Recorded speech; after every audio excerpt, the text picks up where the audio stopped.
जगन सवेरे सवेरे अपनी चूड़ियों भरी टोकरी से लाल रंग की चूड़ियां निकालता है और अपनी पत्नी के पास आकर बैठ जाता है। उसकी पत्नी ने अपनी आंखें बंद की हुई थीं। तो बताओ आज कौन से रंग की चूड़ी है मेरे लिए? तुम्हें पता तो है, मैं तुम्हें नहीं बताऊंगा। अच्छा ठीक है बाबा, पहले पहना दो। जगन बड़े प्यार से अपनी पत्नी पायल को चूड़ी पहनाता है। चूड़ी पहनने के बाद पायल अपने हाथों को देखती है और चूड़ियों को खनखनाते हुए कहती है, आज बिल्कुल लाल रंग की चूड़ियां पहनाई हैं। लेकिन आप अक्सर काम पर जाने से पहले मुझे हर रोज अलग चूड़ी क्यों पहनाते हैं? हम इस चूड़ी की वजह से ही मिले थे, इसलिए? हाँ इसलिए भी, लेकिन एक और वजह है। मैं तुम्हें जिंदगी की हर खुशी देना चाहता हूँ, लेकिन अभी मैं ज्यादा कुछ नहीं कर सकता। और मैं जानता हूँ तुम्हें सबसे ज्यादा चूड़ियां ही पसंद है और मेरे जीवन में सबसे अधिक महत्व तुम्हारा है। मैं अपने हर दिन की शुरुआत तुमसे करना चाहता हूँ, इसीलिए मैं सबसे पहले तुम्हारे हाथों में चूड़ियां पहनाता हूँ। अच्छा ठीक है, अब खाना खा लीजिए, फिर आपको काम पर भी जाना है। जगन और पायल साथ बैठकर खाना खाते हैं और पायल जगन के लिए लंच पैक कर देती है, जिसके बाद जगन चूड़ी की टोकरी सिर पर रखकर चूड़ी बेचने दूसरे गांव में जाता है। जगन चूड़ी बेचने इधर उधर गांव में जाता है। चूड़ी ले लो चूड़ी, हरी पीली लाल नीली गुलाबी, रंग बिरंगी चूड़ियों वाला। तभी वहाँ दो महिलाएं चूड़ी लेने आ जाती हैं। ला भाई दिखाओ, कैसी कैसी चूड़ियां हैं आज तुम्हारे पास?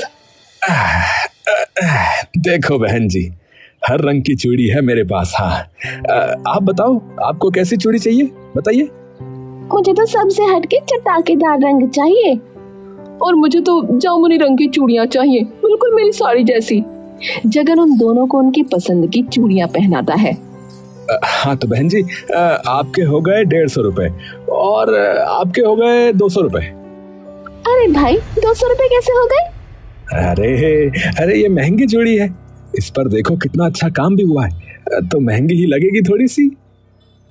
अरे जरा कम करो ना, मैं तुम्हें इतने पैसे नहीं दे सकती। तुम्हें तो पता है मैं हर बार तुमसे ही चूड़ी खरीदती हूँ, इसीलिए तुम्हें कुछ पैसे तो कम करने ही होंगे। हाँ बिल्कुल, कुछ तो कम करो।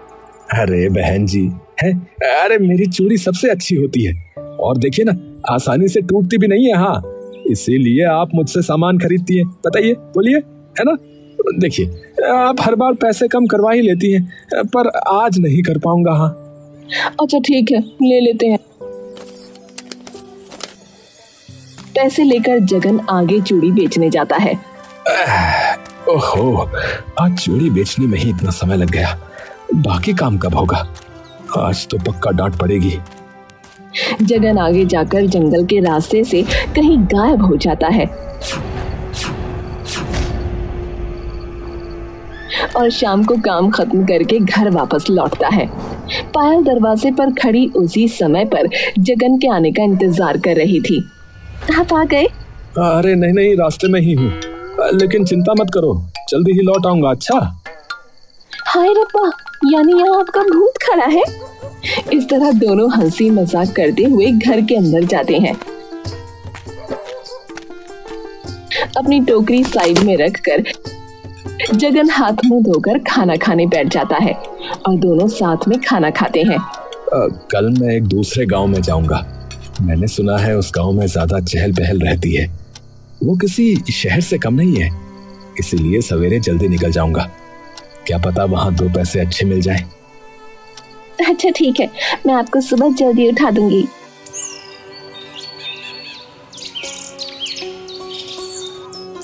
अगले दिन सुबह जल्दी उठकर जगन फिर से अपनी चूड़ी की टोकरी लेकर दूर के गांव में बाजार में चूड़ी बेचने जाता है।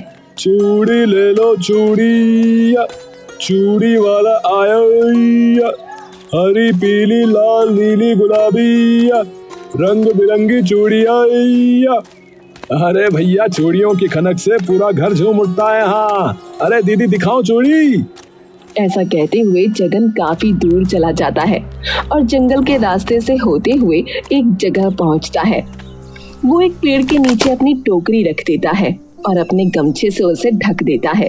फिर चारों तरफ नजर घुमाकर देखता है कि कहीं उसे कोई देख तो नहीं रहा। चलो अच्छा है, रास्ता साफ है। सबकी नजरों से बचकर वो एक बड़ी सी हवेली के अंदर जाता है, जहाँ एक आदमी पहले से उसका इंतजार कर रहा था।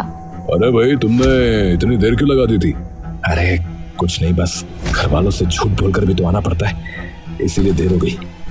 अच्छा चलो ठीक है, जल्दी चलो वरना मालिक गुस्सा हो जाएंगे। इस तरह सूरज ढल जाता है और शाम हो जाती है। पायल दरवाजे पर खड़ी होकर जगन के आने का इंतजार कर रही थी, लेकिन काफी देर हो जाती है। जगन घर वापस नहीं आता। पायल को बड़ी चिंता सता रही थी। तब वो अपने पड़ोसी के पास जाती है। क्या बात है पायल, तुम इतनी परेशान क्यों हो? आज वो दूसरे गांव में चूड़ी बेचने गए थे, लेकिन रात होने को आई है, अब तक घर नहीं लौटे। क्या कहा? पर आप चिंता मत करिए, जगन भाई जल्दी ही घर वापस आ जाएंगे। हाँ, वो हर रोज इस समय तक घर वापस आ जाते हैं। अरे लेकिन पता है क्या, मैं बता रहा हूँ, आज वो दूसरे गांव गया है ना, इसीलिए शायद देर हो रही है उसको। आप चिंता मत कीजिए, सब ठीक हो जाएगा। हाँ। ये सुनकर पायल घर वापस आ जाती है, लेकिन आज उसका दिल बड़ा बेचैन हो रहा था। उसे बड़ी घबराहट हो रही थी। पूरी रात वो दहलीज पर बैठकर जगन के आने का इंतजार करती रही, लेकिन वो नहीं आया। और इस तरह सुबह हो गई। पायल की बेचैनी उसे खाई जा रही थी। तब वो अपने पड़ोसी रवि के साथ थाने जाती है।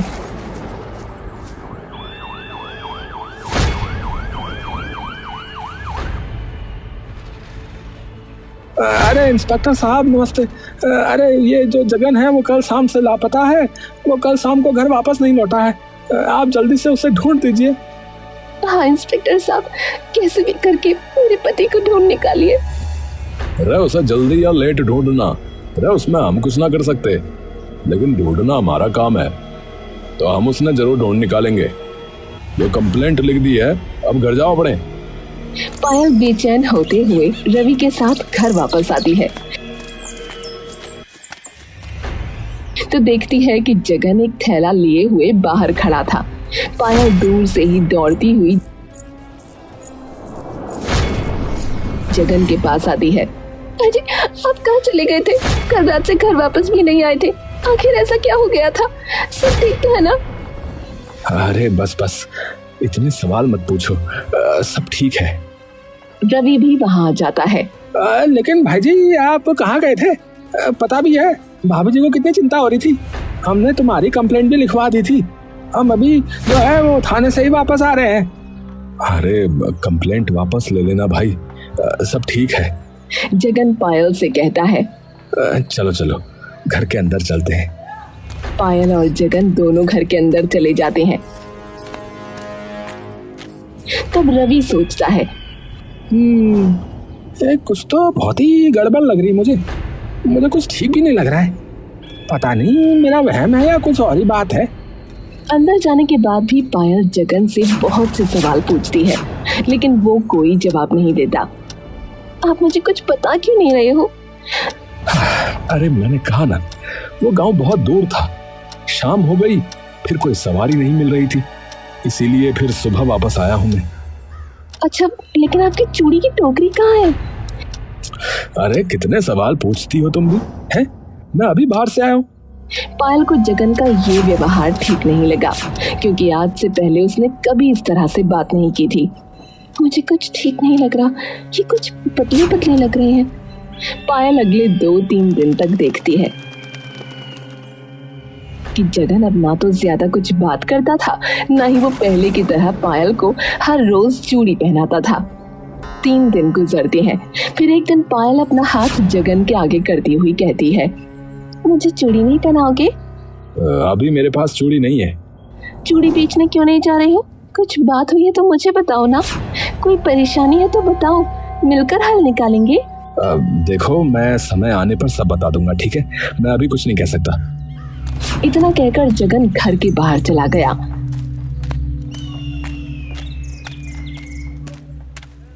आस पड़ोस में उसके दोस्त उसे देखकर पूछते हैं, अरे जगन भाई, अरे अरे तुमने सुनार से बात कर ली है क्या? सुनार से? किस बारे में? अरे यार वही, अरे यार तुझे एक अंगूठी के बारे में पता करना था ना। जगन थोड़ा रुक कर कहता है, ओह अच्छा, हाँ हाँ अंगूठी, हाँ अरे हाँ पूछना तो था लेकिन अब नहीं पूछना है। इतना कहकर जगन आगे चला जाता है।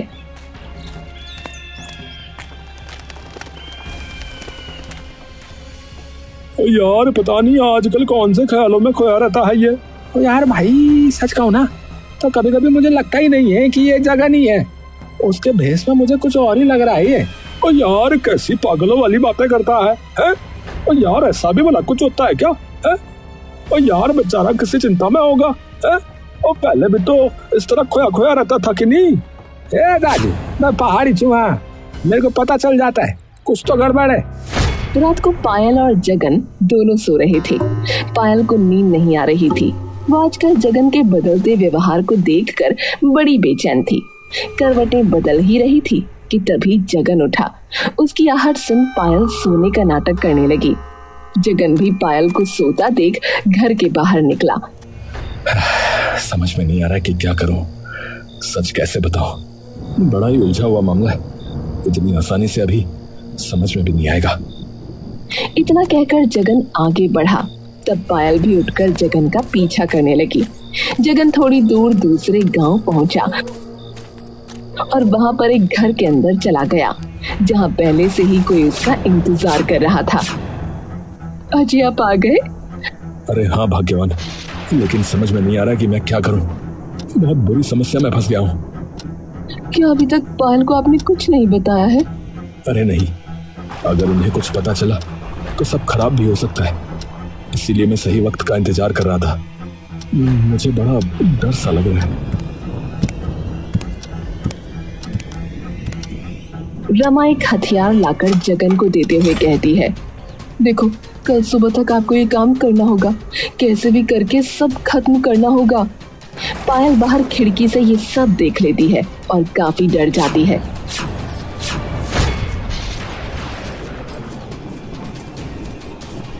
और जल्दी से घर का दरवाजा बंद कर लेती है। हे भगवान, ये सब क्या हो रहा है? मुझे तो कुछ समझ में नहीं आ रहा। पायल बहुत ज्यादा घबरा गई थी।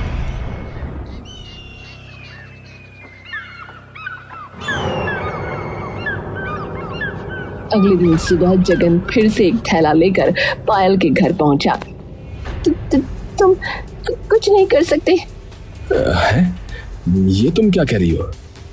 मुझे तुम्हारा सच पता चल गया है। तुम मुझे मारना चाहते हो ना? मुझे नहीं पता था तुम मुझसे इतना बड़ा धोखा करोगे। तुम्हारी दूसरी पत्नी है, मुझे सब पता चल गया है। अरे नहीं ऐसा नहीं है, मेरी बात सुनने की कोशिश करो। इससे पहले जगन आगे कुछ बोलता तभी वहाँ इंस्पेक्टर आ जाते हैं, क्योंकि पायल ने पहले ही उन्हें सब बता दिया था और वो जगन के आने का इंतजार कर रहे थे। तब उसे गिरफ्तार कर लेते हैं।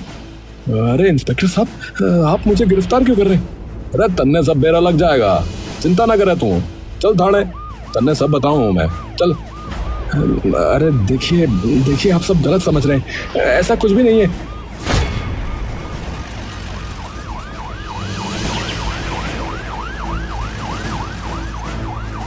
इंस्पेक्टर जगन को लाकर जेल में बंद कर देते हैं। जगन बार बार विनती करता है, अरे इंस्पेक्टर साहब, अरे ऐसा कुछ भी नहीं है जैसा आप समझ रहे हैं। अरे क्या समझना है, क्या नहीं समझना है, ये सब हमारा काम सा है, समझा? तो अभी बैठ आराम था यहाँ पर। वहीं दूसरी तरफ पायल जगन की फोटो देखकर रो रही थी। मुझे नहीं पता था तुम मुझे इतना बड़ा धोखा दोगे। इतना प्यार से रखते थे, कभी लगा ही नहीं कि ऐसे निकलोगे।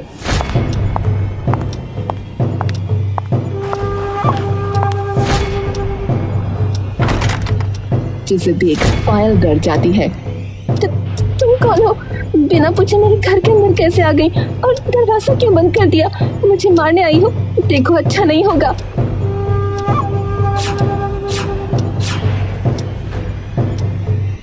तुम जेल से वापस कैसे आ गए? दोबारा मुझे मारने आए हो, वो भी एक औरत का रूप लेकर। कितने गंदे आदमी हो तुम। अरे पायल, ये तुम कैसी बातें कर रही हो? मैं तुम्हारा पति जगन हूँ। हाँ, और धोखेबाज भी, जिसकी दूसरी पत्नी है और मुझे मारने की साजिश कर रहे थे जिसके साथ। अरे मैं भला ऐसा कैसे कर सकता हूँ? तुम गलत समझ रही हो। देखो, अभी जो 2 दिन पहले तुम्हारे पास आया था ना, वो जगन नहीं, कोई और था। ये सब सुनकर पायल बड़ी हैरान परेशान हो जाती है। अरे मेरा सर घूम रहा है, मुझे समझ में नहीं आ रहा यहाँ चल क्या रहा है। अरे देखो, मैं तुम्हें सब समझाता हूँ। वो दरअसल मेरा जुड़वा भाई है। मेरी जान खतरे में थी, इसीलिए मैंने उसे यहाँ पर भेजा था। देखो, तुम चिंता मत करो, हमें अभी उसे जेल से छुड़ाना होगा, तब मैं बाद में तुम्हें सारी बातें बता दूंगा, ठीक है? नहीं, पहले मुझे बात बताओ, क्या बात है? अरे सुनो, देखो, मेरा असली काम चूड़ी बेचना नहीं है, समझी? मैं चूड़ी बेचने का सिर्फ नाटक कर रहा था। दरअसल मैं एक जासूस हूँ। एक बड़े से डाकू के गिरोह को पकड़ने के लिए भेष बदलकर उनके गिरोह में रह रहा था। और उस दिन घर से मैं टोकरी लेकर चूड़ी बेचने के नाम से निकला था, लेकिन फिर मैं उस डाकू की हवेली में पहुंचा। अरे तुमने इतनी देर क्यों लगा दी भाई? कुछ नहीं, बस घर वालों से झूठ बोलकर भी तो आना पड़ता है ना, इसीलिए देर हो गई। अच्छा ठीक है, तू अंदर जा, मुझे एक काम है, मैं आता हूँ, ठीक है? जगन हवेली के अंदर जाता है, जहाँ पहले से ही डाकू और उसके आदमी कुछ बात कर रहे थे। क्या कहा? वो जगन धोखेबाज है, वो बस हमें पकड़ने के फिराक में यहाँ आया है। हाँ मालिक, वो पुलिस से मिला हुआ है मालिक, हम उसे छोड़ेंगे नहीं, आने दो आज उसे। जगन पहले ही ये सारी बातें सुन लेता है और वापस दरवाजे से भाग जाता है। तभी वो पहला आदमी अंदर आता है। अरे आज जगन अभी तक क्यों नहीं आया भाई? आए? अरे क्या कह रहे हो भाई? अरे अभी थोड़ी देर पहले मुझे दरवाजे पे मिला था, मैंने उसे अंदर भेजा था। क्या कह रहे? तो लगता है फिर उसने सब सुन लिया है। चलो जल्दी उसे पकड़ते हैं, चलो। डाकू अपने दोनों आदमी के साथ गाड़ी में बैठकर जगन का पीछा करता है, लेकिन वहीं दूसरी तरफ जगन अपने जुड़वा भाई के घर पहुंच गया था। क्या बात है भाई, इस तरह भागकर क्यों आए हो? अरे कुछ नहीं, डाकू मेरे पीछे पड़े। सुन, वो मुझे छोड़ेंगे नहीं, लेकिन मेरे पास उनके खिलाफ सारे सबूत हैं। सुन, तो ये सबूत लेकर पुलिस के पास चले जा और उन्हें पकड़वा दे, जा। अरे लेकिन तुम भी मेरे साथ चलो, वरना तुम्हारी जान को खतरा होगा। अरे नहीं, अगर अभी हम साथ में जाएंगे तो दोनों ही मारे जाएंगे। तुम सारे सबूत लेकर पहले मेरे घर पहुंचो। पायल भी परेशान हो रही होगी, 1 या 2 दिन मेरा इंतजार करना। अगर मैं ना हूं तो पायल और पुलिस को सब बता देना, ठीक है? लेकिन भाभी तो मुझे पहचान लेंगी। अरे यार, सिर्फ एक तिल का ही तो फर्क है हमारे अंदर। अपने गाल पर नकली तिल लगा ले, फिर नहीं पहचान पाएगी वो। अच्छा, अब मैं चलता हूँ, मुझे इस जगह के बारे में पता नहीं चलना चाहिए। मैं अपने साथियों से बात करके यहाँ से निकलने की कोशिश करता हूँ, ठीक है? चल जा। इतना कहकर जगन वहाँ से चला जाता है। तब पवन की पत्नी रमा, अजीब, आप अपना और पायल का ध्यान रखना। हाँ ठीक है, तुम भी ध्यान रखना, मैं जल्दी लौट आऊंगा।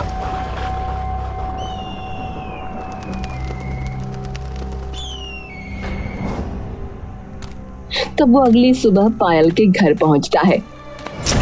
वहीं दूसरी तरफ जगन को डाकू देख लेते हैं और वो भागते हुए एक पहाड़ी पर पहुंचता है। अरे अब कहाँ भागकर जाएगा रे धोखेबाज कहीं के, हैं? कहाँ भागेगा अब?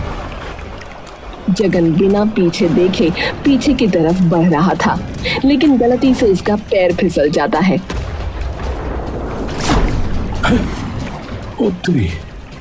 झरने में नीचे गिर गया।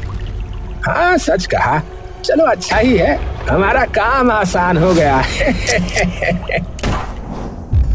वहीं दूसरी तरफ पवन जल्दबाजी में सबूत का असली हथियार वहीं भूल जाता है, जिसकी सबूत के रूप में अहम भूमिका थी। जब बाद में पवन उस रात को वापस अपने घर वो चाकू लेने गया था, तब पायल ने उसका पीछा किया था और उसे लगा कि वो उसे मारना चाहता है, लेकिन बाकी बात नहीं सुनी थी। ये हथियार लेके जाओ, ये असली सबूत है, और सवेरे होते ही पायल और पुलिस को सब सच बता देना। ठीक है भाग्यवान, मैं चलता हूँ, अपना ध्यान रखना। मुझे तो जगन की चिंता सता रही है। 3 दिन हो गए हैं, अब तक घर नहीं लौटा है। कहीं उसे कुछ हो तो नहीं गया होगा। लेकिन भला हो गांव के कुछ भले व्यक्तियों का, जिन्होंने मेरी जान बचा ली थी। अच्छा, तो अब समझ आया, ये सब बात थी। ये सब तो बहुत खतरनाक था। मुझे कभी पहले सच क्यों नहीं बताया? अरे क्योंकि मैं नहीं चाहता था कि तुम्हें कोई नुकसान पहुंचे, इसलिए मैं अक्सर अपने परिवार से भी दूर रहता था और तुम्हें कभी उनसे मिलवाया नहीं। लेकिन अब सब ठीक हो जाएगा। चलो जल्दी पुलिस स्टेशन चलते हैं। दोनों घर से बाहर निकलकर जेल की तरफ जा रहे थे, लेकिन तभी रास्ते में डाकू अपने दोनों आदमियों के साथ आकर उनका रास्ता रोक लेता है। तुझे क्या लगा रे, तू इतनी आसानी से हमसे बच जाएगा क्या? अब तो गया। तभी पुलिस आकर उसे और उसके आदमियों को पकड़ लेती है। अरे तारे गिरोह की तो हमने बहुत टाइम से तलाश थी रे भाई।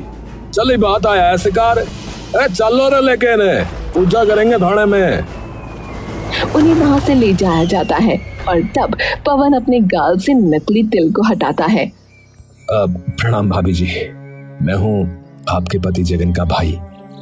हाँ, अब तो मुझे सब पता चल गया है। पहले क्यों नहीं सब सच बताया? फिर मैं भला पुलिस को क्यों बुलाती? अरे मुझे लगा कहीं आप सब सुनकर घबरा न जाओ, और किसी ने मुझे 2-3 दिन इंतजार करने को भी तो कहा था। पर चलो शुक्र है, सब ठीक हो गया अब। हाँ, चूड़ी के भेष में जासूस वाला निकला। जी, जासूस से अच्छा तो चूड़ी ही बेच लिया करो, कम से कम फिर इतनी फिल्मी तो नहीं बनेगी। इस बात पर पवन और जगन हंस देते हैं। हाँ देखते हैं आगे तो कुछ भी हो सकता है।